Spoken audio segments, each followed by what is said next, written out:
حضرت سلیمان علیہ السلام حضرت داؤد علیہ السلام کے بیٹے تھے، جن کا قصہ پہلے آپ سن چکے ہیں۔ قرآن پاک میں آپ کا ذکر سورہ بقرہ، سورہ انعام، سورہ انبیاء، سورہ نمل، سورہ سبا اور سورہ سعد میں آیا ہے۔ نے آپ کو بھی نبوت اور بادشاہ دونوں عطا کی تھی۔ انسانوں کے علاوہ جن، ہوا اور جانور بھی آپ کے تابع کر دیے تھے۔ آپ ان سب کی بولیاں بھی سمجھتے تھے اور بولتے تھے۔ آپ کے زمانے میں بنی اسرائیل کو بہت بڑائی حاصل ہوئی جو اس سے پہلے کبھی نہ ہوئی تھی۔ حضرت سلیمان علیہ السلام بھی باوجود اتنی طاقت اور سلطنت کے اللہ کی یاد میں مشغول رہتے تھے۔ ان کو دنیا کی بڑی سے بڑی چیز بھی اللہ کی یاد سے غافل نہیں کر سکتی تھی۔ ایک دفعہ کا ذکر ہے کہ آپ اللہ درج رہے تھے، ان کے دیکھتے دیکھتے عصر کی نماز کو دیر ہو گئی۔ آپ نے ان کو پھر بلایا اور ان کی پنڈلیاں اور گردنیں کاٹ ڈالی تاکہ جن کی محبت نے اللہ کی یاد سے غافل کر دیا ان کو ختم کر دیا جائے۔ کامک سٹوریز کے معزز دوستوں، میں ہوں محمد ظہیر اور آپ تمام دیکھنے اور سننے والوں کو میری طرف سے السلام علیکم۔ ویڈیو شروع کرنے سے پہلے نئے آنے والوں سے گزارش ہے کہ پہلے اس یوٹیوب کے منفرد اسلامک سٹوریز کو سبسکرائب کرتے ہوئے ساتھ بنے گھنٹی کے بٹن کو بھی دبا دیں تاکہ ہر نئی آنے والی ویڈیو کا نوٹیفیکیشن آپ کو بر وقت مل سکے اور آپ اس کو اسی وقت دیکھ سکیں۔ شکریہ۔ ایک دفعہ کا ذکر ہے، آپ اپنی فوجوں کے ساتھ تشریف لے جا رہے تھے۔ چلتے چلتے چونٹیوں کی وادی میں پہنچے۔ ایک چمٹی نے کہا، اپنے اپنے گھروں کو میں گھس جاؤ، ایسا نہ ہو کہ سلیمان اور اس کا لشکر تمہیں تباہ کر دے اور انہیں اس کی خبر بھی نہ ہو۔ آپ چونٹی کی بات سن کر مسکرا کے، اے اللہ، مجھے توفیق دے کہ میں تیری نعمتوں کا شکر ادا کروں جو تو نے مجھے اور میرے ماں باپ کو دی ہیں، اور ایسے نیک کام کروں جس سے تو خوش ہو، اور اپنی مہربانی سے میرے مرنے کے بعد مجھے نیک بندوں میں داخل کر دے۔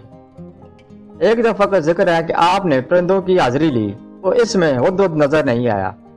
آپ نے حاضری پر ہم اس کو سخت سزا دیں گے یا ذبح کر دیں گے، ورنہ اس غیر حاضری کی وجہ بیان کرے۔ تھوڑی دیر بعد ہدہد آ گیا۔ اس نے عرض کیا کہ سبا کے شہر سے بالکل صحیح خبر لے کر آیا ہوں۔ میں نے ایک عورت دیکھی ہے جو وہاں حکومت کرتی ہے۔ اس کے پاس ہر طرح کا سامان ہے، اس کا بہت بڑا تخت ہے۔ ملکہ اور اس کی قوم کے لوگ سورج کو سجدہ کرتے ہیں اور شیطان نے ان کو سیدھے راستے سے روک دیا۔ ہدہد نے بیان ختم کیا تو آپ نے اس ملکہ کا نام خط لکھ دیا۔ اللہ کے نام سے شروع کرتا ہوں جو بہت بڑا مہربان نہایت رحم کرنے والا ہے۔ ہم سے سرکشی نہ کرو اور فرما بردار ہو کر ہمارے دربار میں حاضر ہو جاؤ۔ اور فرمایا کہ اسے سبا کی ملکہ کے پاس لے جاؤ، پھر دیکھو وہاں سے کیا جواب ملتا ہے۔ سبا کی ملکہ نے، جس کا نام بلقیس تھا، یہ خط اپنے درباریوں کو پڑھ کر سنایا اور ان سے پوچھا کہ تم اس بابت کیا کہتے ہو؟ سب نے یک زبان ہو کر کہا کہ ہم بڑے طاقت والے اور بڑے لڑنے والے ہیں، ویسے آپ کو اختیار ہے جو حکم دیں۔ ملکہ نے کہا، بادشاہ جب کسی شہر میں داخل ہوتے ہیں تو اسے تباہ و برباد کر دیتے ہیں، اور ایسا ہی یہ بھی کریں گے۔ میں ان کے پاس کچھ تحفے بھیج کر دیکھتی ہوں کہ میرے ایلچی کیا جواب لاتے ہیں۔ جب ایلچی تحفے لے کر آئے تو حضرت سلیمان علیہ السلام نے فرمایا، تمہارے تحفے تم ہی کو مبارک ہوں، تم انہیں واپس لے جاؤ۔ جب ایلچی نے واپس جا کر بلقیس سے حضرت سلیمان علیہ السلام کی باتیں کہیں تو وہ دربار میں حاضر ہونے کی تیاریاں کرنے لگی۔ ایلچی کے واپس جانے کے بعد حضرت سلیمان علیہ السلام نے اپنے دربار والا کو حکم دیا کہ ملکہ کے تخت کو ہمارے پاس لا کر حاضر کرو۔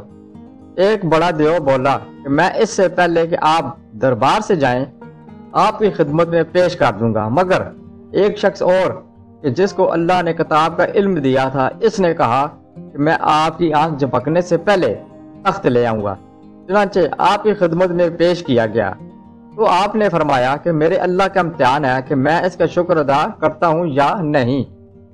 بہرحال تخت کی صورت بدل کر بچھا دیا گیا اور بلقیس آ گئی تو اس نے اس سے پوچھا کہ تمہارا تخت بھی ایسا ہی ہے؟ بلقیس نے جواب دیا یہ تو بالکل ویسا ہی ہے، اور ہم تو پہلے ہی آپ کی شان و شوکت اور قوت و طاقت کو جانتے تھے اور آپ کو مان گئے تھے۔ جس چیز کو یہ اللہ کے سوا پوچھتی تھی اس نے اس کو اب تک سلیمان کے پاس آنے سے روک رکھا تھا۔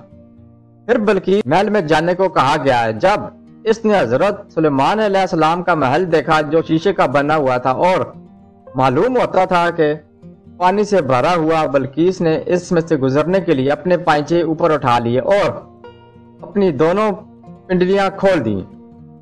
حضرت سلیمان علیہ السلام نے دیکھا تو فرمایا یہ محل ہے جس میں شیشے جڑے ہوئے ہیں۔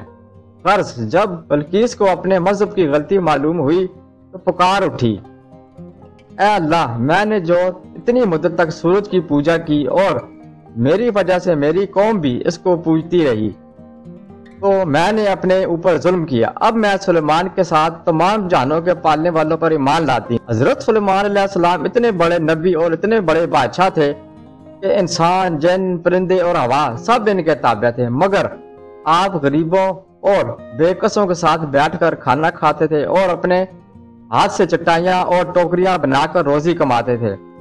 ہر وقت یاد الہی میں مشغول رہتے، راتوں کو بہت کم سوتے، دن میں اللہ کی مخلوق کی خدمت کرتے۔ بس یہی ان کی زندگی تھی، عبادت اللہ اور خدمت خالق۔ سبحان اللہ۔